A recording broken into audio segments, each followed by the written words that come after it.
Good evening, and welcome to another Behind the Book presented by Caltech, today recording on November 18th, 2021. I'm Michael Alexander, the Director of Public Programming at Caltech, and I'm very happy to see you all with us today, and some of you joining us on-demand viewing later on past tonight's recording session. Tonight, we're doing some number of things out of the ordinary, but we're starting by dedicating this evening's programming to Ed Brown, the general manager of event productions at Caltech for the last 3.5 years, had been with the campus for close to a decade, and unexpectedly died just about a week ago. And our staff at event productions, at public programming, and in fact on the whole campus is in real mourning because he became such a beloved can-do fellow, an artist himself, both as a writer and a lighting designer. He directed all types of public events, be they the lectures, the public performances, the performances by the Performing and Visual Arts Division on campus. He made sure that we had the kind of technical support and the kind of welcoming venues for people when they came for the live shows, and was just dearly beloved. And it is with the greatest respect that we dedicate tonight's program to Ed Brown. I'd also like to thank the sponsors of this evening's program, the Caltech Employees Federal Credit Union, the Friends of Beckman Auditorium, Humanities and Social Sciences Division at Caltech. For future information about programming, be they the lectures or programs that are coming out of public programming, you can go to events.caltech.edu, and you'll be able to sign up to get on our mailing list, to get information about upcoming performances, or to join the Friends of Beckman Auditorium, whose support has been vital to the continuation of even these on-demand and virtual programs that we've been doing throughout the pandemic, including special programs for young people, the Science Journeys programs that will pick up again in January. We're going to be having a Q&A at the end of this program featuring the author of City of Immortals, Carolyn Campbell, and from Caltech's Humanities and Social Sciences Division, Professor Jed Buchwald. And we will welcome questions that you want to submit either in writing or just by raising your hand when we get to the Q&A portion. We'll be able to pick on you to present your question in person as well. It is with great pleasure then that we welcome to our screens both Carolyn Campbell, who is the author of the book City of Immortals, that covers the cemetery in Paris that became a landmark, not just for who's buried there, but also as the first non-church cemetery probably in the world. And it's called Père-Lachaise, and Carolyn has written an incredible book about it and is going to tell us a lot about the book itself, her encounters with a number of different characters who are buried there. And then she is going to be interviewing some of them when she gets a chance to talk to our professor, Jed Buchwald. So it is with great pleasure that I welcome the author, Carolyn Campbell. Thank you very much, Michael. And it's an honor to be here and to be a part of this wonderful program sponsored by Caltech. And I want to express my deep condolences to the Caltech community on the loss of your beloved colleague, Ed Brown. Not unlike many individuals who make the pilgrimage to this world-famous cemetery, I was drawn to Père-Lachaise to pay my respects at the tomb of literary wit Oscar Wilde, plus my admiration for the other rebels and risk-takers buried there. On my first visit in 1981, I became so enthralled with this 107 acres of the cemetery, with its colorful forests and its lush gardens, that I never made it to Wilde's grave. However, I did find his gravesite on my second visit a year later, when my fascination with Père-Lachaise deepened. For those unfamiliar with the history of the cemetery, I thought I would go back a couple of hundred years to the genesis of this revolutionary necropolis. Over the centuries, war and the devastation of the plague had already filled the catacombs and church graveyards across Paris, the traditional burial places. There was an incident when a heavy rain caused a major flood and a shared wall of the Cemetery of Innocents and an adjacent building collapsed, spilling thousands of corpses into the streets. 18th century Parisian engineers had overlooked one significant question in their urban design scheme: what to do with the ever-increasing population of the dead. Those neighbors and many other citizens complained to the young new first consul, Napoleon Bonaparte. So Napoleon directed his engineers to solve the problem. Nicolas Frochot, prefect of the Seine, proposed holding a competition to create new cemeteries on the outskirts of the city. The first ever commission of its kind was awarded to architect, landscape, and urban designer Alexander Theodore Brongniart. However, people were not thrilled about a long trek to the countryside for burials or visitation. Plus, the bishops did not like the idea of losing money, but the church had no choice. They had run out of room. Frochot had a keen sense of how to appeal to the masses by creating something intriguing. He convinced Napoleon of a plan to win over all the critics as well as the hesitant clientele by naming the cemetery after Father Lachaise, the Jesuit confessor of the popular Sun King Louis XIV. He launched an inventive real estate promotion, filling the cemetery with sculptures and the remains of the famous and infamous, including Molière and La Fontaine, and the ill-fated 12th century lovers Heloise and Abelard.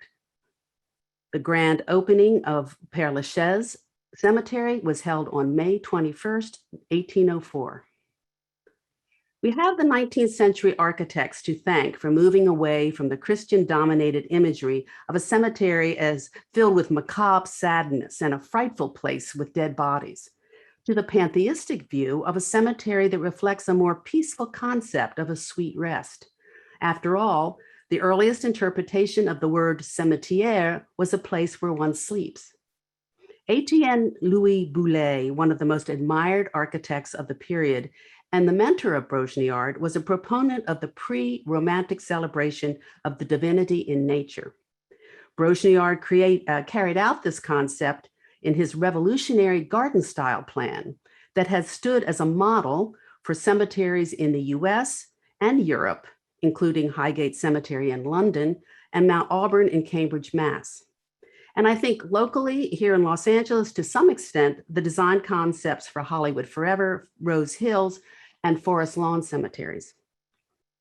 As you enter the massive gates of Père-Lachaise and walk up the main aisle, Avenue Principale, passing the graves of writer Colette and Louis Visconti, one of the architects of the Louvre, one encounters the monumental sculpture Aux Morts, To the Dead, created by artist Paul Albert Bartholomé. Originally designed as a tribute to his wife, the monument features a mournful procession of 20 men, women, and children marching toward an immense dark doorway into the next life. The site also serves as an ossuary that contains the remains of many thousands of Parisians. When other cemeteries in the city were closed, or when people's graves in Père-Lachaise were reclaimed due to negligence or lack of rent payment, the remains were placed in the ossuary. See the two doors on either side of the sculpture. French architect Hector Guimard designed the only completely Art Nouveau tombs in the cemetery. His atelier's signature appears in the lower right corner near the back of the dove gray marble tomb. Guimard was strongly influenced by architect and historian Eugène Viollet-le-Duc, his ideas about ornamental structures. Guimard is best known for his entrances to the metro stations throughout Paris, including the Père-Lachaise metro station, which have distinctive lettering, arch signage, and curvaceous metalwork on the railings. One of my favorite areas of the cemetery has a significant landscape history before Brongniart applied his designs. The original 16 acres, which was the Jesuit retreat location of Father Lachaise, previously called Mont Louis. Yes, there are mountains in Paris. Others are Montmartre and Montparnasse. Mont Louis is a 1,000-foot elevation and creates some steep walks when you visit the cemetery. This bucolic site was planted with lemon groves, rose gardens, tree arbors, and many winding paths ideally suited to the contemplative life of its former inhabitant. It is now called the cemetery's romantic section, which was the original area founded in 1804 and now serves as the resting place for luminaries such as composers Bellini, Cherubini, and Chopin. This is a shot taken by my colleague, Joe Cornish, who also contributed to my book. It was taken at All Souls Day at dusk, one of my favorite images. The architectural designs in Père-Lachaise represent an encyclopedic grouping of many periods. You would have to zigzag to every corner of Paris to find such a comprehensive collection of the city's important sculpture and architecture, reflecting many periods and styles of art and design from early Roman times to the present. Fortunately, the tombs in Père-Lachaise parallel the city's artistic growth and houses all these styles. Built in 1894 and designed by Jean-Camille Formiger, the name columbarium comes from the word columba, Latin for dove, and originally referred to compartmentalized housing for doves and pigeons. On some days, a plume of smoke spirals up from the chimney, signaling the operation of its crematorium. To have one's ashes placed in the columbarium, one can choose an underground vault or a niche for small urns in the two-tiered loggia outdoors. To access burial niches on the upper tier, one uses the elaborate staircases. Several cultural icons rest here, including artist Max Ernst and writer Richard Wright. Patrons often paired architects with sculptors when commissioning a tomb. Artist David Donget produced some 56 sculptures throughout Père-Lachaise. These include the equestrian monument to General Jacques Nicolas Gobert and the bronze bust of the novelist Honoré de Balzac.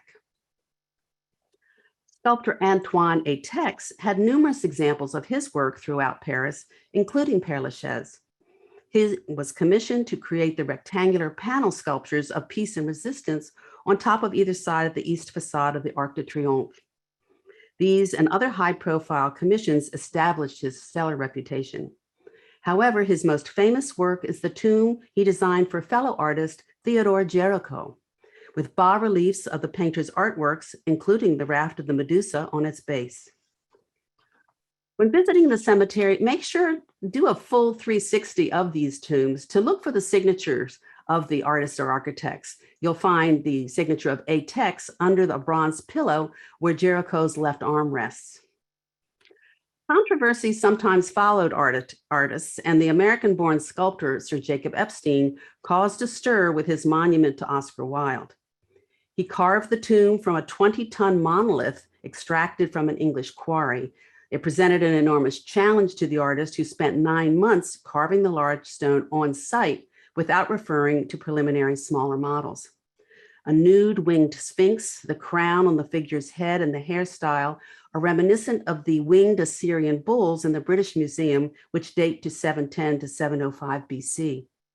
The Wilde sculpture was one of Epstein's earliest commissions, made possible through the patronage of Helen Carew, a member of Wilde's circle, including Max Beerbohm and H.G. Wells.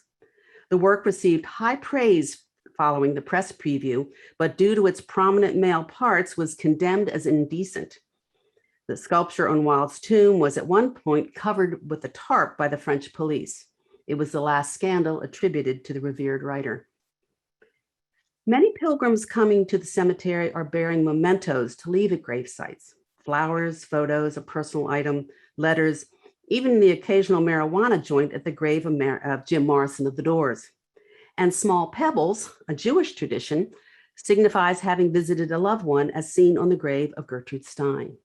And for those who are familiar with Gertrude's life partner, Alice B. Toklas's name appears on the backside of the monument here, always in the shadow of her very famous partner. Besides the tombs of writers such as Sada Habiet, a new tradition has recently sprung up. A small jar filled with pens and pencils that you see on the lower left, both as a symbol for the scribe interred, as well as, I suspect, a ready implement should one want to jot down a thought to leave behind. The eternal staying power and drama of funerary monuments appealed to the artists who contributed to the mesmerizing environment of Père-Lachaise. Their use of funerary symbols such as draped urns, hourglasses, bats, skulls, and mourning figures not only echoed the styling of societal tastes, but also delivered on the promise of visceral awe and wonder in the land of the dead. Bats on tombs illustrated the eerie side of eternity. Skeletons or other death symbols remind the viewer that death is a part of life and unavoidable. Winged figures slowly replace the death's head or soul effigy. These figures are generally considered angels. The word angel comes from the Greek word angelos, which means messenger. The chief duty of an angel was to carry messages from God. Statues of women in the 18th century often represented the seven virtues: prudence, justice, temperance, fortitude, faith, hope, and charity. Powerful examples of how women are seen to embody some of the deepest qualities of the human condition. In Père-Lachaise, there are a few scantily clad female figures. Sometimes family members, possibly unaware of the sculptural commission, must have been alarmed to arrive at the gravesite and discover a half-naked damsel in apparent erotic rapture rather than in deep mourning. So here at Père-Lachaise, we are confronted with the great paradox of this vast burial ground, which embraces serenity, horror, anguish, and acceptance, the grand sweep of the human experience. Day after day, year after year, the city of immortals awaits its next visitors. Carolyn, thank you very, very much for that introduction. And the conceit of her book is that she gets to interview ghosts.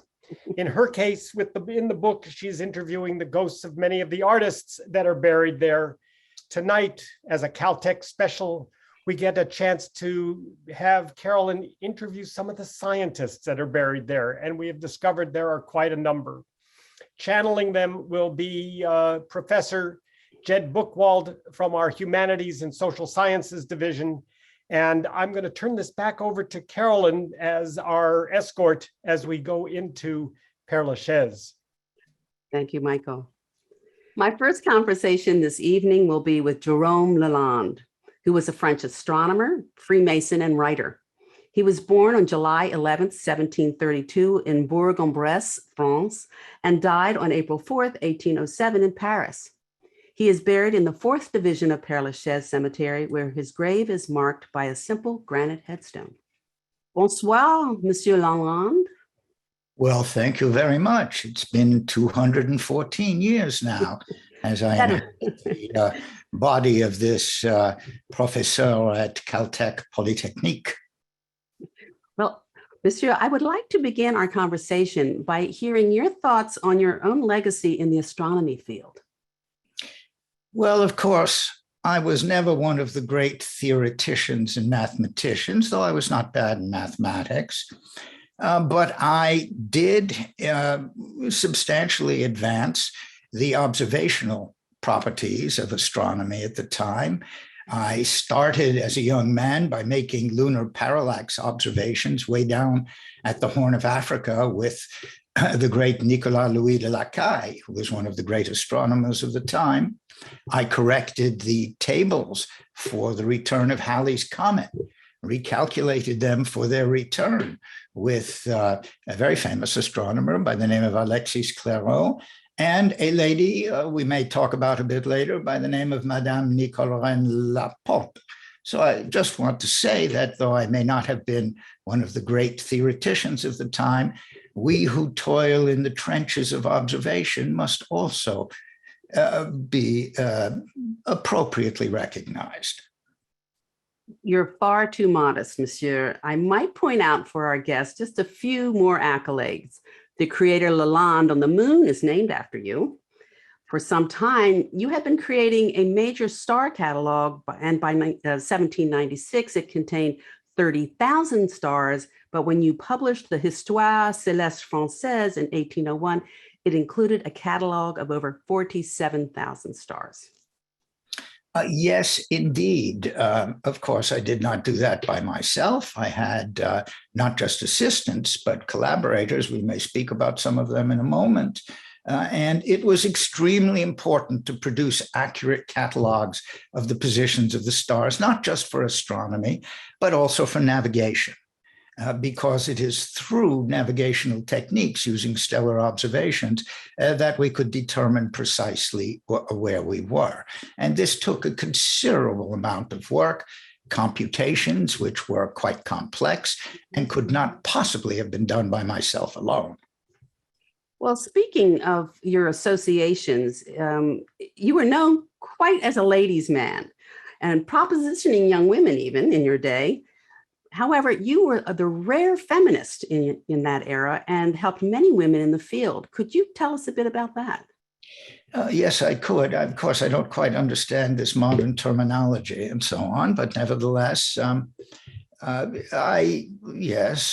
had various relationships with the ladies, but I have always felt since I was a young man that it is the properties of the mind that must be paid close attention to, and one does not want to turn aside talent wherever it may come from. And so, yes, from the very beginning, I have been very diligent in helping whoever I might be able to become a great calculator and indeed scientist. And among them have been a number of extraordinarily talented ladies, yes. I'm glad. I know that women had difficulties with very little access to the academies, and you made that happen. Thank you.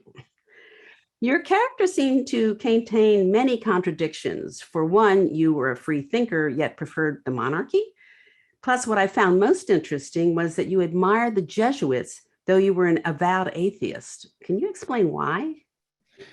Well, yes. Well, one must understand with a little bit of historical insight that the Jesuits from very early on have been among the greatest protagonists of the development of astronomy. Yes, some among them were opposed to the new insights of the young Italian Galileo and so on, but others were superb astronomical calculators and so on. And so under the Jesuits, one could obtain, in fact, a superb education in astronomical computational techniques and so on.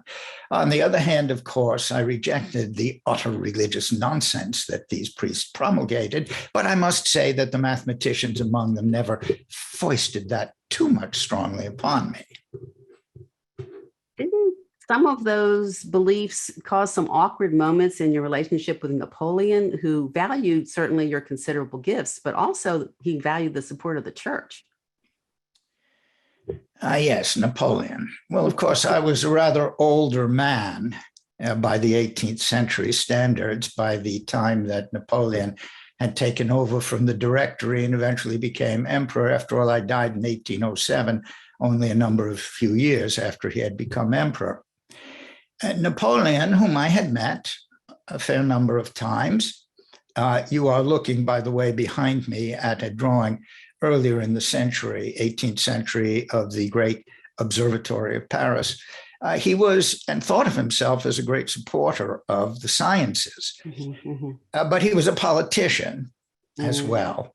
So, for example, when he was in Egypt, he often appeared in Egyptian garb as, in fact, an Islamic person in order to forward the imperial designs, which I always found unfortunate, I might add, of the French invaders. Nevertheless, he was himself not very inclined towards religious belief, but he had to temporize with the church in France. And I, as a rather vocal atheist, I had, for example, with the great French philosophe Helvetius, founded a Masonic lodge known as Les Neuf Sœurs, the Nine Sisters. And we had made, as the first worshipful master of this avowedly atheistic lodge, which should be of interest to your American friends, a man by the name of Benjamin Franklin, who was there in Paris at the time. And we were quite vocal about our beliefs, but Napoleon, of course, had to temporize with the church. And I had published a dictionary for atheists, and I had, shall we say, made a few remarks in it concerning people in political power, that they would more or less agree with us, and that was not to his taste. And unfortunately, he had me, shall I say, silenced. I can't imagine that must have lasted very long. No, Yeah, you asked me to remind you that a fascinating young woman has recently arrived at the cemetery and you must welcome her to the neighborhood. Where is that exactly? Thank you, Monsieur. Au revoir. Au revoir. It is now my honor to speak with Jean-Baptiste Joseph Fourier, a French mathematician and physicist, born on March 21st, 1768, and in Bourgogne, France, and died in May 16th, 1830 in Paris. He is buried in the 18th division of Père-Lachaise in a tomb with an Egyptian motif. Bonsoir, Monsieur Fourier. Pleasure to be here, madam. I am in front, as you can see, of the great Académie des Sciences in Paris, which I spent many years at as permanent secretary and so on. A pleasure to be here. My pleasure, Monsieur. I'm very interested in knowing how you feel about your legacy in the math and physics fields. Well, of course, I had a rather complicated career, as you may know. I was, in fact, educated by Benedictines and taught mathematics by them and taught mathematics to them, and in fact was going to become, and did for a while, a Benedictine priest, but then I was caught up in the events of the revolution, which almost cost me my head at one point, saved finally by the fall of the tyrant Robespierre at a certain point. And I always wanted to just teach mathematics. And I had spent my younger years doing that. And following the fall of Robespierre, I joined the new École Polytechnique in Paris, which I might add is the ancestral pattern for the very institute of Caltech that we are broadcasting from with this new technology, very interesting in itself, by the way, today. And I tried to pursue my work in mathematics, purely mathematics, for many years, and sent some papers to Paris, which unfortunately were not all that well received initially. That's unfortunate. I understand that there was something about that trip to Egypt with Napoleon that really sparked this interest in heat. Can you tell me a bit about that? Well, yes, you see, I was known at the École Polytechnique, and when Napoleon put together his group to invade Egypt, he, who always thought of himself as something of a physicien, a physicist himself, on his ship, the Orient, he collected a number of mathematicians and scholars. I was among them, and we landed in Egypt, of course. And not long thereafter, the unfortunate English destroyed our fleet, and we were stuck there, at least until Napoleon escaped back to France to take over. And while we were there, he had allowed us to found the great Cairo Institute, which I took charge of for many years. And we examined the flora and fauna of Egypt, as well as the antiquities of the area. And he was always very interested in that as well. I must say, he, as I say, of course, a politician, but nevertheless was very helpful in these respects, perhaps a little too helpful, considering that he really didn't have the time to think things through.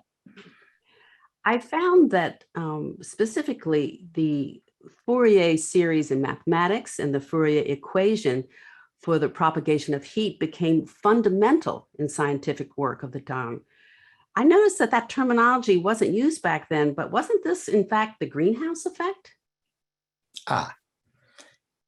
Well, of course, you see, one of the problems I originally had with my early mathematical work involved certain solutions to sets of polynomial equations, which were not readily, did not meet the approval of the great Lagrange and a number of others at the time. I became interested in heat sometime around 1804 or thereabouts, in part because a client, shall we say, of the great mathematician and scientist Pierre-Simon Laplace by the name of Biot had written a paper on the subject, and I found things I did not think were quite right in it, and I tried to pursue it. I wrote a paper on it, was not well received by Biot and Poisson. And then, of course, after that, I stayed away from it for a while. But by that time, you see, by that time, I was in Grenoble in France, because Napoleon, on his return and my return to France, had decided that as an administrator, because I had run this institute in Cairo, I should become a prefect in charge of the area of Grenoble. And I was stuck there for many, many years.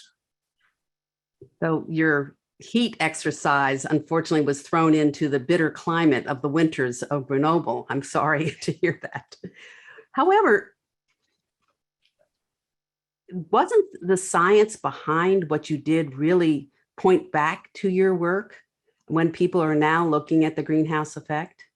Yes, I mean, I can explain that a little bit now that I understand a bit about what this so-called greenhouse effect, as you nowadays call it, is. I had developed a new way of handling the mathematical structures of the propagation of heat in bodies, which it was not terribly well received at the time. I did publish a big book on it once I was able to return to Paris after Napoleon's fall, and I was able to go back to Paris then. And among the things I had investigated was the following question, which is, it seemed to me that the temperature of the surface of the Earth was vastly larger than it ought to be if it were just the radiation from the sun that was heating the Earth. If you imagine that the Earth was just a solid ball sitting in an otherwise vacant space, a vacuum, as it were.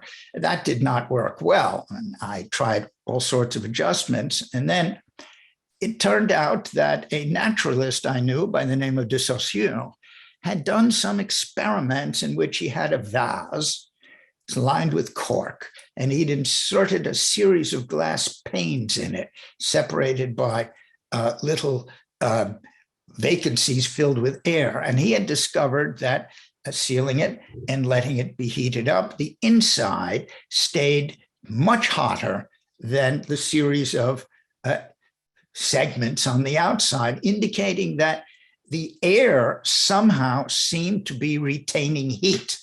So I did argue that there must be indeed something about the atmosphere that retains heat. I could not go further than that because I was, although I knew the great chemist of the day, Berthollet, he'd been with me in Egypt, he was good, but he was not as great a chemist as the poor Lavoisier, who, shall we say, had lost his head during the revolution. Had he been alive, I think we could have made some considerably greater progress.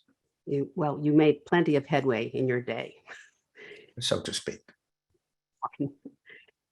All three of our guests this evening have had close relationships with Napoleon. Yours spanned a war, an academic assignment, and later the administrative position in Grenoble. How did you navigate all of these personal and career transitions throughout what were a very tumultuous time during the future emperor's reign? Well, it was always said that I was rather good at rhetorically persuading people to do things. My father had originally thought that I would become perhaps a lawyer at some point, though I must say I'm not very fond of lawyers in general, but I did manage to persuade people to do things. For example, while I was stuck in Grenoble as an administrator for those 15 or so years, one of the things I wanted to do was to solve a great problem that had plagued the area for a century nearly, namely the fever swamps of Bourgogne. They were swampy and moist and filled with mosquitoes, and plans had been made for draining them, but the local municipalities were at war with one another over this. I managed to persuade all of them to come together, and we did drain the swamps of Bourgogne successfully. That was my greatest accomplishment as an administrator, but despite this effort, I did have time to work on my science while I was there as well. Please tell us a bit about that research that you achieved during that time. Well, I managed to push forward by developing a new mathematical expansion, which I'm very happy to say is now known as Fourier series. At the time, it was not at all known like that because it was not rejected. I must say, in retrospect, I wasn't the most rigorous about it, though it worked fairly well. And this was used in conjunction with my investigations on heat. And we did eventually publish a large traité on heat in 1822, which did not achieve much spread in France until, unfortunately, after my demise in 1830, a young Scotsman by the name of William Thompson, excuse me, I get confused with these American and English names, visited France to work with the mathematician Liouville and others, and he discovered my text. And I must say, it became one of the foundations for the development of mathematical physics in England and Scotland at the hands of William Thomson, whom you will better know as he became known as Lord Kelvin many years later. So I was very proud of all of that. Well, you seem to have made the most of something that would certainly challenge your scholarly abilities to be stuck in an administrative post, but you also made some wonderful connections meeting a French archaeologist, Jacques Joseph Champollion Figeac. Tell me a bit about that connection. Yes, Jacques Joseph. He was a very good friend of mine. His last name was really Champollion, but he came from the town of Figeac, and we came to call him Champollion Figeac because of his younger brother, whom he took great care of, Jean-François Champollion, whom we may have occasion to, I believe you're meeting him later on, in fact. Jacques Joseph was an early explorer of the Roman settlements at Uxellodunum and various areas at the time. And we discussed many things. And at the time, I was also writing the preface to the great publications called the Description de l'Égypte, of all of the wonderful plates and things that were done in the Egyptian expedition under Napoleon. And that preface I discussed with him, and it was edited by Napoleon himself.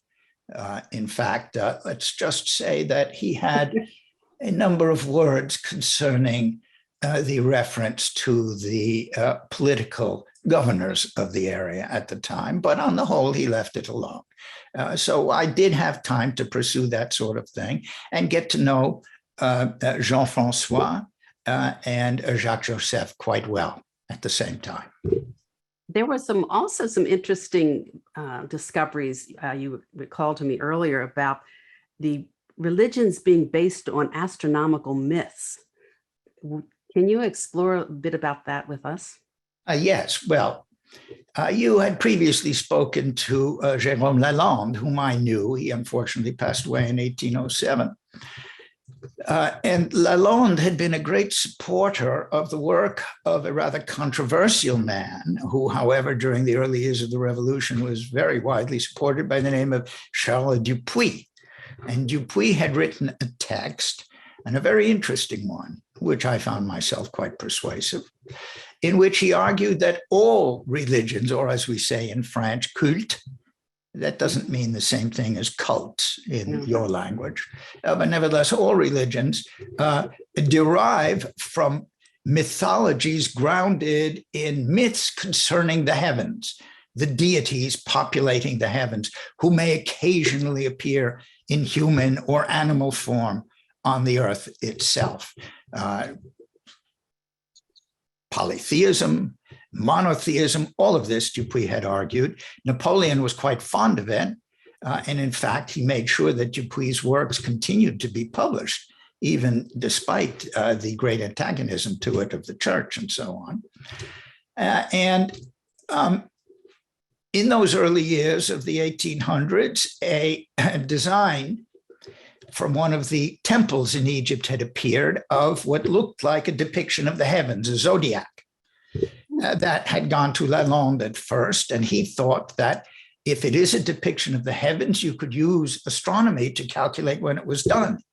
And in conjunction with Dupuy's conviction, he thought that the design on that zodiac showed that ancient Egypt dated back not 4,000 years, or even 6,000 years. After all, the biblical date of chronology, the origin of creation was supposedly, ridiculous though it is, 4,000 or so BC, but as much as 13,000 years. Oh my goodness. So, see. Fascinating thoughts and people in this era. At age 62, you had dedicated your life and service both to your scientific pursuits as well as those of Napoleon, especially your time in Egypt. I understand, however, that by 1830, your diminished health began to take its toll. The stress aggravated a condition you had had for a long time. Your demise happened while you were descending a flight of stairs. Is that correct? Yes, you know, and I must say that it's a pleasure speaking with you, but it's rather cold here in Père-Lachaise, in my area that I inhabit, and I have always been weak, and my heart was never strong, and my lungs were always subject to the moist air and so on, which is why I liked Egypt so much, you see. It was so warm and dry there, and then Grenoble was terrible, wet, and Paris was just as bad, and one day I had always been feeling rather poorly, and I was descending the stairs. I had just gotten up, I was wearing my robe, and I started to cough, and I felt something, and I tripped. And by the time I hit the bottom of the stairs, I'm afraid I was gone. I don't think French science recovered until a half century later after your demise, monsieur. Well, I must note, while visiting the cemetery recently, I have watched how you have continued to travel in the afterlife. Your stone bust has been seen frequently moved by some hooligans to different locations throughout the cemetery. However, a recent restoration of your mausoleum has returned your bust to its rightful place with an Egyptian motif to reflect your position as secretary of the Cairo Institute. Yes. Thank you so much for noticing that. I was extremely proud to have been secretary of the Cairo Institute, and then later on, the permanent secretary of the Great Académie des Sciences in Paris itself. The Cairo Institute, I might add, continues to this day in Cairo itself. They unfortunately had a number of years ago, I'm informed, a fire of some kind. And I am so very pleased to say that by the end of the 19th and into the 20th century, a great cadre of native Egyptian scholars had begun to pursue the work that continued onward to investigate ancient Egypt and so on. And some of the great ones nowadays working are located there in Cairo itself. Well, thank you so much, Monsieur Fourier. I must now leave us to go visit the young brother of your friend Champollion, Jacques Joseph. My final conversation this evening will be with Jean-François Champollion, a French scholar, philologist, orientalist, known primarily as the decipherer of Egyptian hieroglyphs and the founding figure in the field of Egyptology. He was born in December 1790 in Figeac, France, and died on March 4th in Paris. He is buried in the 18th division of Père-Lachaise Cemetery, very close to Fourier, in a tomb marked by a tall obelisk. Bonsoir, Monsieur Champollion. Thank you so much. It's a pleasure to be here with you as I stand in front of one of the great temples of ancient Egypt that I managed to visit when I was there, the Temple of Dendera, north of Luxor.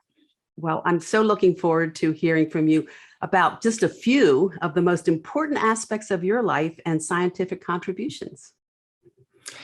I am happy to discuss these things, of course. I was not a scientist at all, like Messieurs Lalande and Fourier. And I must admit that I was something of a young firebrand who had to be controlled by my brother, the good friend of Fourier, Jacques Joseph. But I had always, from a young age, encouraged in this by Fourier, and indeed later on by Napoleon himself on his passage through Grenoble. In my interest in ancient Egypt, I was always a great admirer of ancient Egypt, and I have always been a great unadmirer of the French clerics. You were not alone in that. I've heard from your two prior specters that seemed to be a commonality. I understand that you had a lot of significant influences growing up. As the youngest of 7 children, your older brother, Jacques Joseph, taught you to read and supported a fine education. While in Grenoble, you met Fourier, where you learned that he had accompanied Bonaparte on the Egyptian expedition, which had discovered the Rosetta Stone, which became key in your research. Wasn't Napoleon very influential as well? No, I wouldn't say that Napoleon was very influential. I only met him very briefly. I was a young man, of course, and, politics was rather complex in those days, what with Napoleon's exile to Elba and then returned during the 100 Days when he passed through Grenoble, which is when I met him, in fact, at the time. But Fourier was certainly influential in this, and mostly my brother, who supported me as well he could, despite my youthful indiscretions, which went so far following the early restoration of the unfortunate monarchy of my having nearly been executed for shooting my mouth off too much at the time. Well, I did hear that you and Napoleon must have connected on some level because he gave you a term of endearment. What was that? What was that title here? That nickname he gave you? Yes, he called me Champollion, Champollion the Little Lion. And I was very proud of that. And then I did something that in general I deplore, because one does not want to deface antiquities. When I traveled to Egypt many years later at Karnak, the great temple of Karnak, I carved my name, but not Champollion, Champollion in one of the columns at Karnak, and it is still there to this day. An early graffiti artist. Yeah, well, there were many before me too. Didn't one of your trips to Egypt and to a certain temple create an embarrassing situation concerning one of your own discoveries? Well, yes, of course. I had always hoped to be able to read the ancient Egyptian hieroglyphs, which you've mentioned, the Rosetta Stone. It's very famous, of course, has 3 types of writing on it. One in the great strange hieroglyphs, the other a sort of curlicue in the middle, and the third one in Greek. And it was early thought when it was discovered by Napoleon's soldiers as they were working to construct a fort and Rosetta on the Egyptian coast, that one might be able to use it. But hieroglyphs were generally thought of and continue to be thought of as sort of a kind of priestly representations of strange and arcane things, not a language. An Englishman, an accomplished man by the name of Thomas Young, a Quaker, I might add, who had no sympathy with Egyptian polytheistic animal worship religion, did manage to identify several of the signs in there, but he never thought that those hieroglyphs represented the spoken language of ancient Egypt. I had my doubts at various times. I went through various efforts in my checkered career as my brother helped me, but eventually came to think that it did, and was able eventually to write a paper which was presented in 1822 in September at the Académie des Inscriptions in Paris. And it had a considerable impact at the time. It was just the beginning, in which I argued that the hieroglyphs were, just as much as anything else, a representation of the language itself, and a verbal representation of the language, complex though they in fact are. So tell me a bit about the discovery about that moonless night you discussed earlier with me going through the desert. Well, let me begin by saying this. You know, my background as something of a firebrand did not sit well with the restored royalty, to say nothing of the priests of the church and so on. It was hard for my brother to keep me under control in Paris so that I didn't get into trouble, but I was able to give this paper. And one day, a number of weeks later, I was at a shop in Paris where they were selling off horribly some of these antiquities. And a rather elegantly dressed man came in and he started to question me. And just not to go into too much detail, turns out he was the Duc de Blacas, very close to the King, Louis XVIII. And he, though conservative and so on, had heard me give my talk or heard about it and made my way with the king. And I was able then to pursue my work. But more to the point, he was able to convince them because, you see, in this paper I'd published, I had used a drawing published in the Description de l'Égypte of one of these astronomical ceilings. And on the side, there was a depiction of the Egyptian Isis goddess, and there were a number of strange ovals, which it had long been thought would have contained the names of pharaohs, or at least signs for them.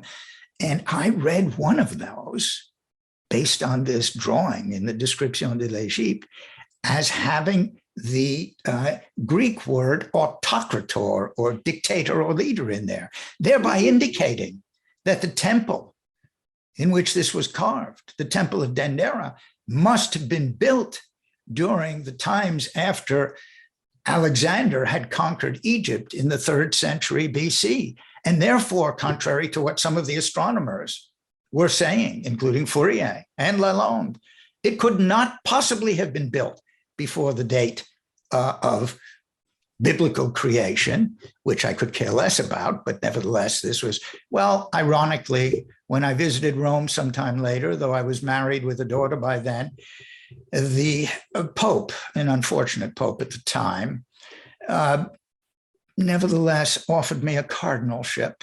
I had to turn it down, saying that 2 ladies, my wife and my daughter, would not have approved. But this is what made my way and made it possible for me to pursue a career, ironically. And then, as you were just mentioning, and I think if I can possibly manipulate this modern device here, at least remotely, I will show you what happened. The astronomical ceiling in question can be seen to this day at the Louvre in Paris, which I don't approve of because it was carved in archaeological vandalism by a Frenchman out of its proper place at the temple, but there it is. And let me see if I can show this. Yes, there it is behind me.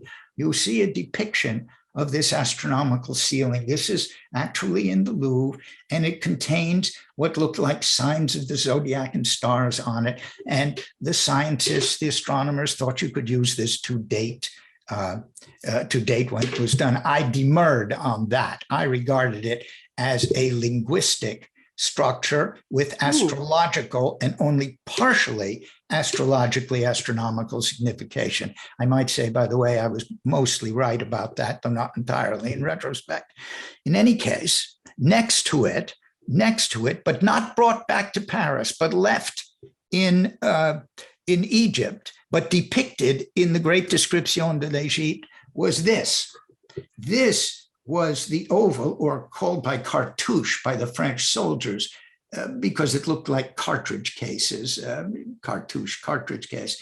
These signs in here are the ones that I read as reading, transliterating, because there are really no vowels, autocrator is what it is. That's what made my name. So of course I wanted to see this.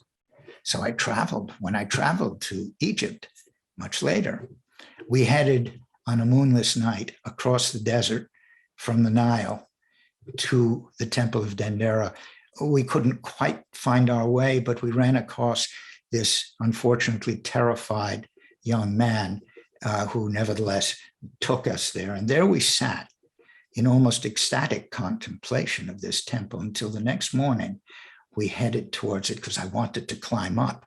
Now, again, this was the temple pretty much as it looked at the time when we had to walk in and climb our way through the dirt, still filling half of it, up to the ceiling on the temple. And there at the top of the temple was the little construction in whose ceiling the zodiac had been placed.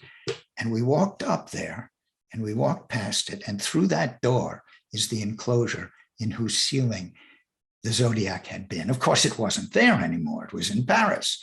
But what was there, and this I wanted to see, of course, was the material on the side, which would have had that cartouche with the signs for autocrator, which had made my career, made it possible for me, the intemperate firebrand, to make my way. So I went in there and I looked up.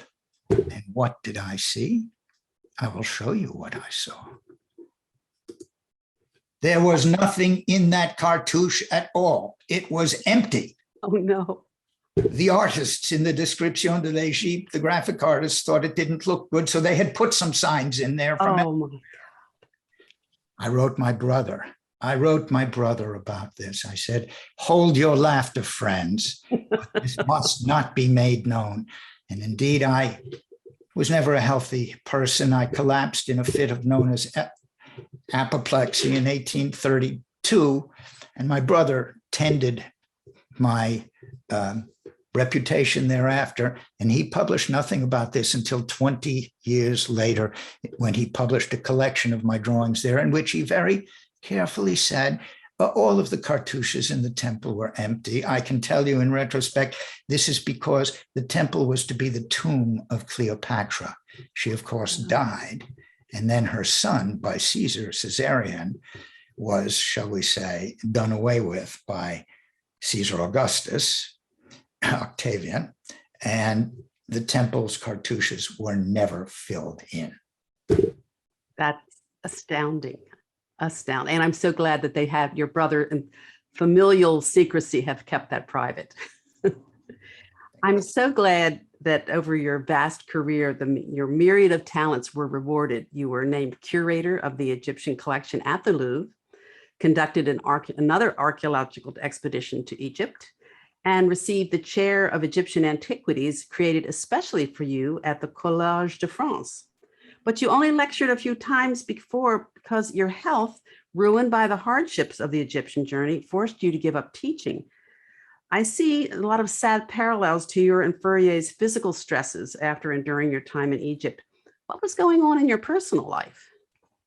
Well, my personal life was always difficult. I mean, you heard a little bit before, our father, which is why my brother had to take care of me. He ran a bookstore and so on, but my father was, shall we say, rather intemperate with the wine and never was able to take proper care of us and so on. I was always rebellious and whatnot, and I must say rather intemperate myself, perhaps not so much with the wine, but I ate quite a bit. I never exercised at all. And I became rather heavy, and the trip to Egypt, walking through the desert and so on, didn't do me any good. And I was always very excitable. And clearly there was something not well with me in any case. So I can't say that it was the hardships that did me in so much as I did myself in at the time, though I was not unusual in that in France at the time. Tell me a bit about the sad kind of incident where you were very excited to tell your brother about, yet again, this coming to fruition about the key, the full key of the hieroglyphs. Well, this is now, I am told, a famous story, many elements of which I must tell you are not entirely true. It was used to make a sort of romantic case, but some elements are true. The Rosetta Stone was hardly sufficient for me to work things through. We needed considerably more than that. The Greek is no more a literal translation of the other two scripts than they are of one another. In any case, a traveler to Egypt who had gone all the way up the Nile and so on, and I had been in correspondence with them, had sent me a number of things. And in one of them, he had gone all the way up to Aswan, where the great temple at Abu Simbel of Ramses exists today, which I'm glad to say was never buried under the Nile, although some 40 years ago when they built the dam, it would have been, but it was raised up and can be visited today, I'm told. And there I was able to use my identification of the signs to read the name Ramses, dating back 4,000 years, indicating that the script had been in use by the ancient Egyptians long before the Greeks and the Romans, though my, shall we say, rival in England, Thomas Young, a great man, we'd been friendly for a while, but not so friendly later on for various reasons. He insisted that this could not be so because only the, shall we say, advanced Greeks and Romans could possibly have brought literate writing to these benighted idol worshippers in Egypt. I, on the other hand, had always been an admirer of ancient Egyptian belief and culture and thought otherwise from the beginning. And I went, when I saw this, I ran to my brother, ran up to his rooms, said, and I did say this, it seems, I don't really remember, it is said in a famous thing, je tiens l'affaire, I've got it. And I collapsed in a dead faint at his feet. That's the famous story that is often told. Your life was certainly short, but your contributions were vast, Monsieur. At the young age of 41, you left us an immense legacy. Thank you. It's been an honor this evening to speak with you. Merci beaucoup. I thank you very much, and au revoir. Well, and I thank you both very, very much. We are going to have to retitle this program, not just Behind the Book, but Behind the Books, because we really have had two authors giving us quite an exceptional evening. And I doubt if there's any other university that can boast of having Nobel laureates and many other types of award-winning scientists and researchers that also can boast having a channeler of ghosts, quite like we have at Caltech right now. We welcome all of you to send us your questions. You can either send us, as we're working through this, your questions as a chat, or you can raise your hand using the feature there on your screens, and we will try to get through as many as we can in the next 10 minutes or so. But I do want to say that both authors have their books available. Jed's got quite a number of books and articles that he's written, two that are now available through the Princeton University Press. So you can go online and look for The Riddle of the Rosetta, how an English polymath and a French polyglot discovered the meaning of the Egyptian hieroglyphs. And he wrote that with Diane Greco-Josephowitz, as well as The Zodiac of Paris, how an improbable controversy over an ancient Egyptian artifact provoked a modern debate over religion and science, also written with Diane Greco-Josephowitz. So those books are available through the Princeton University Press. And if you look online about Jed Buchwald, you will find a number of other books that are that he has written over the years and articles as well. Carolyn's books are available in a number of different bookstores, including our own Vroman's in Pasadena, but she has a special arrangement with Goth Books. And if you use a discount code, Caltech, you can get an autographed copy of the book by going to www.gothbooks.com/product/City of Immortals. And that way you can find the book and order a copy for yourself as well. So as we are now getting around to questions, let me see what's in the chat. Do we have any questions coming in yet? I've got a number of thank yous, but I don't, let me see if I'm getting some questions that we can turn to and send your way. Though I would like to ask either Jed or Carolyn if the scientists minded being separated, or if they were buried in a separate neighborhood of their own, so that they didn't have to mingle with some of the other now immortals that are buried there. Well, when I looked at the map, again, as you mentioned earlier, I was focusing on the artists, writers, and musicians. So this was a wonderful opportunity to expand my understanding of the residents there. And Lalande, who died quite a few years before the other two characters, he was buried in a very prominent and very early section of the cemetery in the 4th division, which is right off that main avenue. And the Fourier and Champollion, which the next time I go to Paris, I'm going to ask a few of my historian friends, because a lot of the musicians did like to be buried together. They made arrangements. So like Pleyel, who was the piano maker, was friends with Chopin, and purposely they were buried very close to each other. So I'm curious, there isn't a scientist section, as it were. People just, again, if their families made arrangements in advance or something like that. So again, there's 70,000 graves in 107 acres, and everybody is just about, they're all over the place, but there isn't a particular science section that I know of. And I just want to mention there's a 20% discount on my book through the end of the year, just a great holiday stocking stuffer. So to people who are interested. And let me just add to that, Pasadena's own Vroman's bookstore.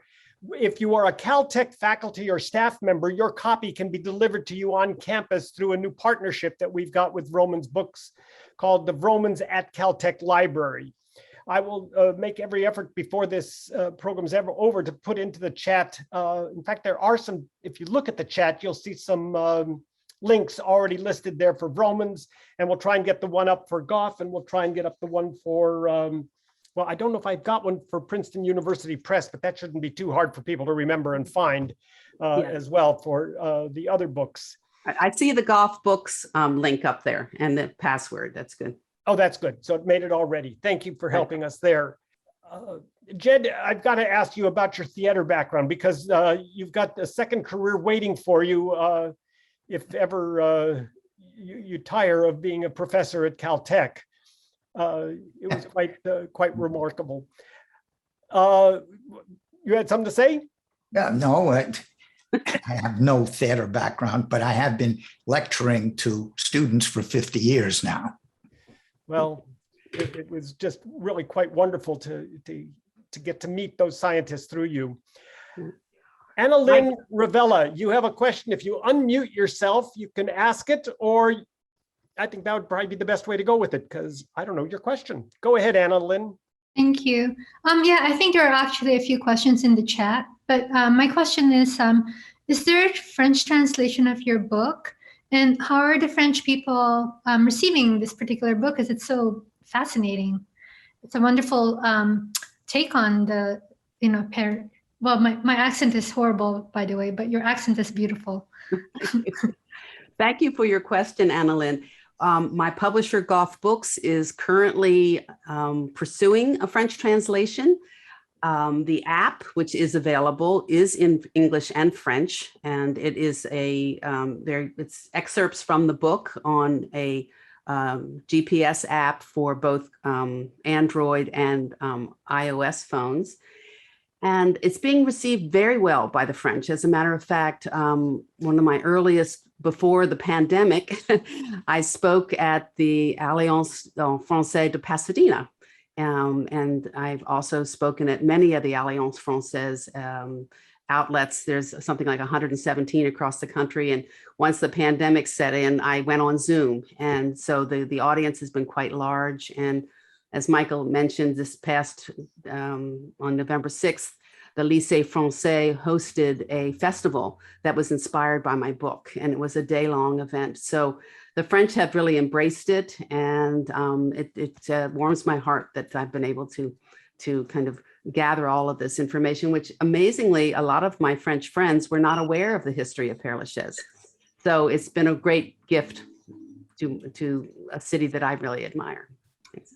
Great. I think this next question is aimed at Jed from Kathleen Campbell.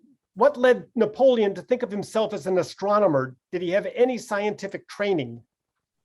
Well, he didn't think of himself as an astronomer, but as a member, as it were, of the scientific community, yes. He was trained at one of the écoles militaires of the time in ballistics, in fact. In fact, he made his name initially by bombarding the English fleet from on high with a cannonade, because he was very good at figuring these things out. And he always thought of himself as a member of the scientific community in that sense. Not that he really was, but he was a great admirer of them and a great supporter of them as well. As I said, on the ship sailing to Egypt, the Orient, he had some of the greatest scientists of the time, not just Fourier, but one of the greatest mathematicians of the period, Gaspard Monge, the inventor of descriptive geometry, the greatest living chemist, Claude-Louis Berthollet, a naturalist, a famous naturalist, Geoffroy Saint-Hilaire, and philologists and others as well. It was astonishing. They even brought printing presses to design type that they could use. And a man by the name of Nicolas Conté, who was a fantastic, as they would have called them in those days, mechanic, who could invent devices. When he got back to Paris, he had to invent new techniques for printing in color for the great Description de l'Égypte. So it was quite an event. Nothing like it before. And I might add, not well received, of course, by the Egyptian populace.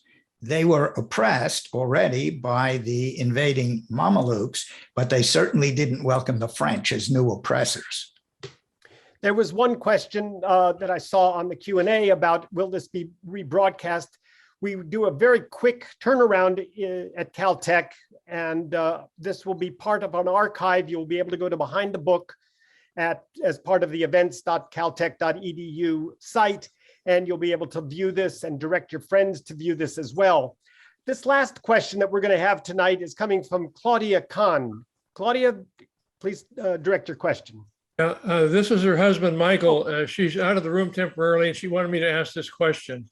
It was mentioned during the Q&A that of the exchange with the professor and Carolyn Campbell, that the Rosetta Stone was obviously found in Egypt. Now it's in the British Museum. How did it get there?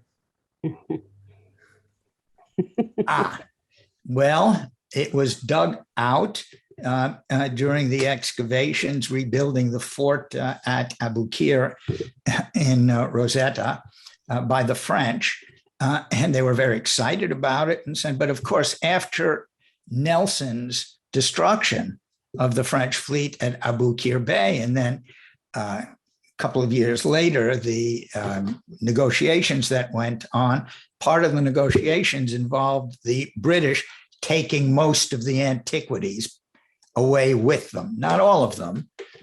Some went back to Paris. And if you go to the Louvre to this day, if you look carefully in the Egyptian collections and you look very, very closely, many of them have the index marks on them that were written on them by the French at the time to keep a proper account of everything. There are also ones that have the index marks put on there by Champollion himself later on. So it's worthwhile. I strongly suggest, assuming that everything goes okay with this horrid pandemic, visiting Paris to the Louvre, head over to the Egyptian collections. And with that, I really want to thank both of our authors and our guests this evening, Carolyn Campbell, Professor Jed Buchwald from the Humanities and Social Sciences Division at Caltech. I also want to thank the Academic Media Technologies team, and particularly Leslie Maxfield, the Events Productions Office, and Dwayne Miles, the Office of Strategic Communications and Public Programming, including Kara Stemmen, Mary Herrera, Raul Espinoza, who's been working as a consultant with us, and Shana Chabner and all of the other folks in that office. Remember, you can find out more about our programs by going to events.caltech.edu and you can find out about becoming a friend of Beckman Auditorium. You can also become aware of all of the other programs and sign up to get our mailings as well. The next event is coming up on January 26th with Roberta Martinez and the campus's own Tashiana Bryant as we present a program about Latinos in Pasadena, which is Roberta's book that was published a few years back. Again, very, very special thanks to our speakers. This was really quite an incredible evening and a switch from what we've done in the past. Good evening, and thank you very much. Thank you. Bye-bye. Bonsoir. Bonsoir. Au revoir.